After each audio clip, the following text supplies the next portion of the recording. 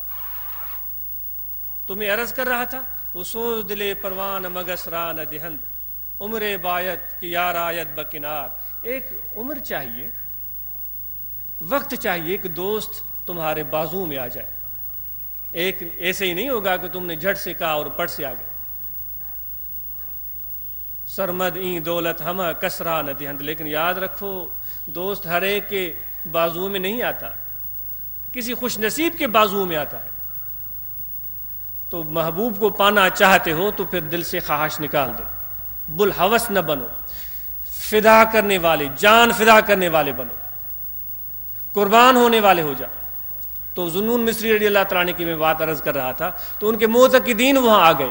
انہوں نے کہا کہ حضور ہم جانتے ہیں آپ تو بڑے عالم ہیں, بڑے علامہ ہیں, یہ بات آپ نے شاید اس لیے کہی ہوگی, لوگوں پر اس لیے تنقید کی ہوگی کہ لوگ آپ کے ارد گرد اکٹھے ہو رہے ہیں تاکہ آپ کو جیل میں ڈال دیا جائے, آپ چپ چپا جائیں. صحیح حضور ایسی بات نہیں ہے, آپ باہر تشریف لے جائیں, اور ہم آپ کے خادم ہیں, ہم آپ کے جانثار ہیں, ہم آپ کے قربان, آپ پر قربان ہونے والے ہیں. تو ذوالنون مصری رضی اللہ تعالیٰ نے دل میں سوچا یہ اتنی محبت کی دعویٰ کر رہے ہیں, ان کو آزمانا چاہیے, کیا واقعی محبت میں سچے بھی ہیں. تو وہ پہلے ہی وہ مستی میں تھے, عشق الہی کی وجہ سے ان کے سینے میں ایک آگ جل رہی تھی, وہ بڑے مستی میں اور شوق میں تھے. تو انہوں نے زور سے ضرب لگائی, جو بھی وہاں چیزیں موجود تھیں اٹھا کر ان کو مارنا شروع کر دیا. اس کو مارا, اس کو مارا, وہ بھاگنا شروع ہو. کوئی ادھر بھاگ رہا ہے, کوئی ادھر بھاگ رہا ہے. کہنے سائیں پاگل ہو گیا, سائیں پاگل, بھاگ گئے. تو وہ کہنے لگے اے ذوالنون دیکھ لیا اپنے عقیدت مندوں کا حال. بھائی جس کی محبت ہوتی ہے, جس کا شوق ہوتا ہے, جس کا تعلق ہوتا ہے, وہ تو اپنے پیارے سے چوٹ کھا کر بھی خوش ہوتا ہے. یہ نہیں کہ اس کی طرف سے اگر چوٹ ملے تو وہ بلبلا اٹھے, چیخنا شروع کر دے کہ یہ کیوں ہوا اور وہ کیوں ہوا, بلکہ وہ اس چوٹ کو کھا کر بھی خوش ہوتا ہے. وہ شعر مجھے بڑا پسند آیا, مولانا رومی رحمۃ اللہ علیہ کا, وہ فرماتے کہ گراں گیرد ز رنجے دوست دوست. دوست کی طرف سے پہنچنے والے رنج کو دوست گراں کیسے سمجھے گا؟ کہ گراں گیرد ز رنجے دوست دوست, دوست کی طرف سے پہنچنے والے تکلیف کو دوست کیوں گراں سمجھے گا؟ آگے جو بات کہہ رہے ہیں بڑی پتے کی, رنج مغز و دوستی اورا چپوست. کہتے ہیں دوستی تو چھلکا ہے, دوستی چھلکا ہے, جو اندر اصل مغز ہے وہ رنج ہے. جو دوستی میں رنج پہنچتا ہے, تکلیف پہنچتی ہے, اصل مغز تو وہ ہے. سمجھنے کی بات ہے, جو اصل رنج اور تکلیف پہنچتی ہے دوست کی طرف سے, وہ کہتے ہیں وہی تو مطلوب ہے. اگر وہ چیز نہ ہو تو پھر دوستی کا مثال تو چھلکے کی طرح ہے. تم بادام خریدتے ہو, بادام کے اوپر چھلکا ہوتا ہے, اندر مغز ہوتا ہے. جب تم خرید رہے ہوتے ہو چھلکے پر تمہاری نظر نہیں ہوتی, تمہاری نظر چھلکے کے اندر موجود مغز پر ہوتی ہے. جا کر میں اس کو توڑوں گا, اندر سے بادام نکالوں گا اور میں کھاؤں گا, میرے دماغ کو, قلب کو تازگی ملے گی.